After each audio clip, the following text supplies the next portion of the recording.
বাংলাদেশের ক্রিকেটার সাকিব আল হাসান এবং মাশরাফি মোর্তাজার বাসভবনে অশান্তি রাজ। শেখ হাসিনা দেশ স্বার্থে আওয়ামী লীগের নেতা কর্মীদের বাড়িতে ভাঙচুর। নারাইলের সাংসদ মাশরাফি মোর্তাজার বাড়িতেও চলে ভাঙচুর। আগুন লাগানোর অভিযোগ বিক্ষোভকারীদের বিরুদ্ধে। ঘটনায় আতঙ্কিত বাংলাদেশের প্রাক্তন ক্রিকেটারের পরিবার। সাকিব আল হাসানের বাড়িতেও চলে ভাঙচুর, আগুন লাগানোর অভিযোগ উঠেছে। আওয়ামী লীগের সভাপতি সাধারণ সম্পাদকের বাড়িতেও হামলার অভিযোগ। জেলা আওয়ামী কার্যালয়েও আগুন লাগানোর অভিযোগ বিক্ষোভকারীদের। এর পাশাপাশি সুজিত আমাদের জন্য নজর রাখতেই হচ্ছে নোবেল জয়ী অধ্যাপক মোহাম্মদ ইউনূসকে এবার প্রধানমন্ত্রী করার দাবি। সোশ্যাল মিডিয়ায় অন্তর্বর্তী সরকার গঠনের প্রস্তাব বাংলাদেশের আন্দোলনকারীদের। অন্তর্বর্তী সরকার গঠনে 24 ঘন্টার সময়সীমা বেঁধে দিলেন আন্দোলনকারীরা। রাষ্ট্রপতির কাছে দ্রুত ব্যবস্থা নেওয়ার আবেদন। সেনা সমর্থিত বা রাষ্ট্রপতি শাসিত কোনো সরকারকে সমর্থন করা হবে না, একথা পরিষ্কার করে জানিয়ে দিয়েছেন আন্দোলনকারীরা।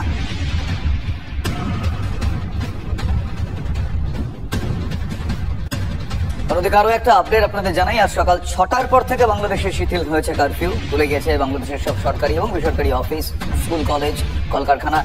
এমনটাই জানিয়েছে সেদেশের জনসংযোগ মন্ত্রক। আগামীকালের মধ্যে বাংলাদেশে অন্তর্বর্তী সরকার গঠনের সিদ্ধান্তের কথাও জানিয়েছেন সেদেশের সেনাপ্রধান। সুজিত, শুরুতেই আমাদের নজর রাখতে হবে বাংলাদেশের দিকে, কারণ আমরা জানি বাংলাদেশ চলছে।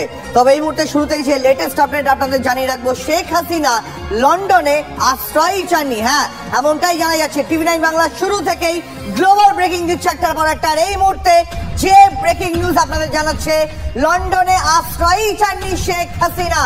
আমেরিকার বিদেশ সচিবের বিবৃতির পরে খবর অস্বীকার শেখ হাসিনার ছেলে সাজিদ ওয়াজেদের। আরো বিস্তারিত জানতে চলে যাবো নয়াদিল্লি থেকে রয়েছে আমাদের প্রতিনিধি জ্যোতির্ময় কর্মকার। জ্যোতির্ময়, দেখো, আমরা আজ সকালেই জানিয়েছি যে বাংলাদেশের ক্ষেত্রে যে ঘটনা ঘটেছে তার ক্ষেত্রে ইউকে গভর্নমেন্টের বিদেশ সচিব ডেভিড ল্যামি তিনি একটি বিবৃতি জারি করেছেন গতকাল ভারতীয় সময় রাতে।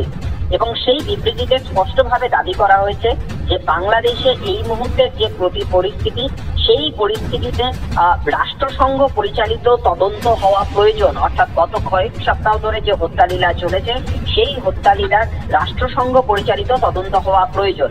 এবং এই তদন্তের দাবি আদতে শেখ হাসিনার বিরুদ্ধে শাস্তিমূলক পদক্ষেপ নেওয়ার ইঙ্গিত কিনা বা চেষ্টার ইঙ্গিত কিনা, সেই প্রশ্নই কিন্তু সব থেকে বেশি জোরালো হচ্ছে।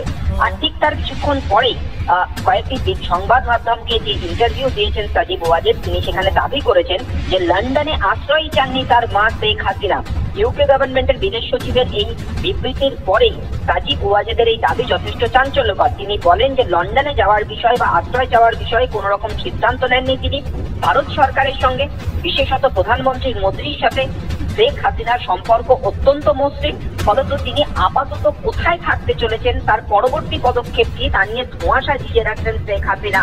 এবং যার যে খবর আমরা গতকাল থেকে জানাচ্ছিলাম যে লন্ডনে যাওয়ার খবর যেমন একদিক থেকে বাতাসে ভাসছিল, তার পাশাপাশি লন্ডন থেকে কিন্তু একটা খবর আসছিল যে এখনই তারা শেখ হাসিনাকে তাদের দেশে অ্যাসাইলাম দেবেন কিনা সে বিষয়ে ইউকে গভর্নমেন্ট এখনো পর্যন্ত কোনো সিদ্ধান্ত নেয়নি। আর তারপরেই ইউকে গভর্নমেন্টের বিদেশ সচিবের এই গতকালের বিবৃতি যথেষ্ট ইঙ্গিতবহ ছিল বলেই কিন্তু এই মুহূর্তে কূটনৈতিক মহল ব্যাখ্যা করছে। তার মানে যদি একটা প্রশ্ন এই প্রসঙ্গে উঠছে, একটা কথা এই প্রসঙ্গে বারবার ঘুরে ফিরে আসছে, তাহলে কি ভারতেই পাকাপাকি ভাবে থেকে যেতে চাইছেন শেখ হাসিনা? এদিকেও আমাদের নজর থাকবে। তবে দেশে অচল অবস্থা কাটাতেই বাংলাদেশ ছেড়েছেন তার মা। দেশ থেকে চলে যাওয়া মানে পালিয়ে যাওয়া নয়, এমনটাই বলছেন শেখ হাসিনার পুত্র সাজিদ ওয়াজেদ। কি বলেছেন তিনি, শোনাবো।